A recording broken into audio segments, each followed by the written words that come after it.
கடந்த ஒரு வாரமாகவே இந்த ஒரு டாபிக் வந்து அதிகமாக பேசப்பட்டு கொண்டு இருக்கு. கமல்ஹாசன் அவர்களோட சொத்து மதிப்பு.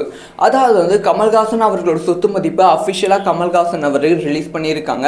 இதில் வந்து தனக்கு இவ்வளவு கோடி கடன் இருக்குது அப்படிங்கிற விஷயத்தையும் ஓப்பனாக வந்து சொல்லியிருக்காங்க. இதுதான் வந்து பெரும் அதிர்ச்சிக்குள்ளாக்கி இருக்கிறது. இதை பற்றி டீட்டெயிலாக பேச போகிறோம்.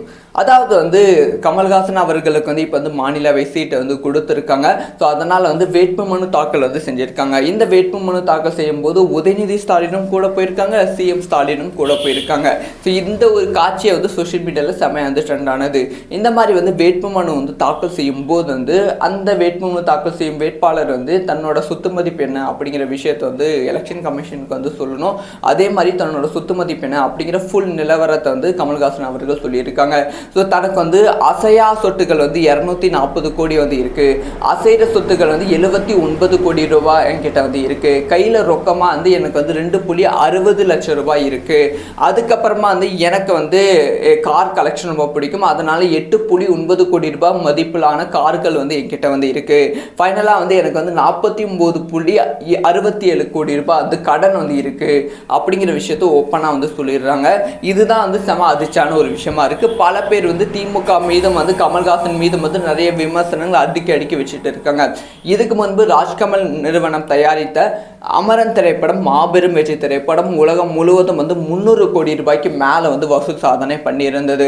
ஆனால் கமல்ஹாசன் அவர்கள் தன்னோட சொத்து மதிப்பே வந்து ரொம்ப கம்மி தான், வெறும் 79 கோடி தான்.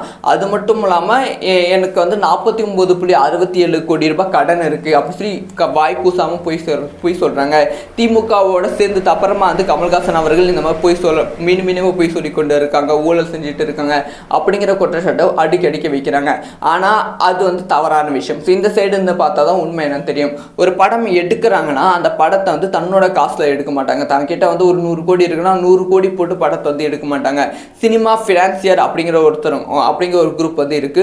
அவங்க கிட்ட ஃபினான்ஸ் வாங்கி தான் அந்த திரைப்படத்தை வந்து எடுப்பாங்க. இது ஒரு பாயிண்ட். இன்னொரு பாயிண்ட் என்னன்னா, அமரன் திரைப்படம் 300 கோடி கலெக்ஷன் பண்ணுது அப்படிங்கிற விஷயத்த நம்ம எல்லாருமே பேசுறோம். அஃபிஷியலா தயாரிப்பு நிறுவனம் அதை அறிவித்து விட்டது.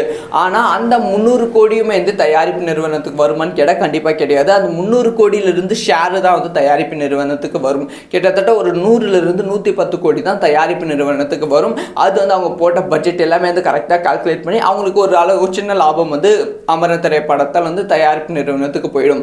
இந்த விஷயம் எல்லாமே வந்து தயாரிப்பு நிறுவனம் தன்னோட சொந்த பட்ஜெட்டில் சொந்த அமௌண்ட்டில் வந்து காசு போட்டு படம் எடுத்தா, ஒருவேளை வந்து ஃபினான்ஸ் எடுத்து படம் எடுத்தா அவங்க அந்த வர லாபம் முக்கால்வாசி வந்து ஃபினான்ஸுக்கே போயிடும். ஸோ அவங்க கைக்கு வந்து ரொம்ப கம்மியாக தான் இருக்கும். அதே மாதிரி தான் இதுக்கு முன்பு வந்து ராஜ்கமல் ஃபிலிம்ஸ்க்கும் கமல்ஹாசனுக்கும் வந்து நிறைய கடன் வந்து இருந்திருக்கு.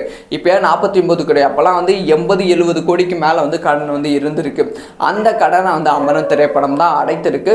ஸோ அடுத்தடுத்த திரைப்படங்கள் வந்து அந்த கடனை அடைக்கும். இப்போ தக் லைஃப் திரைப்படம் மீதி இருக்க கடன் அடைக்கும் அப்படின்னு பார்த்தா தக் லைஃப் திரைப்படம் முழுக்க லாஸான திரைப்படமாக அமைந்து விட்டது. 180 கோடி ரூபாயில் எடுக்கப்பட்ட திரைப்படம் 50 கோடி கிராஸ் பண்ணவே ரொம்ப சிக்கலாகிக்கொண்டு இருக்கு. ஸோ என்ன நடக்க போகுது வெயிட் பண்ணி தான் பார்க்கும். ஸோ நீங்கள் சொல்லுங்கள், கமல்ஹாசன் அவர்களோட சொத்து மதிப்பை பற்றி உங்களோட ஒப்பீனியன் என்ன?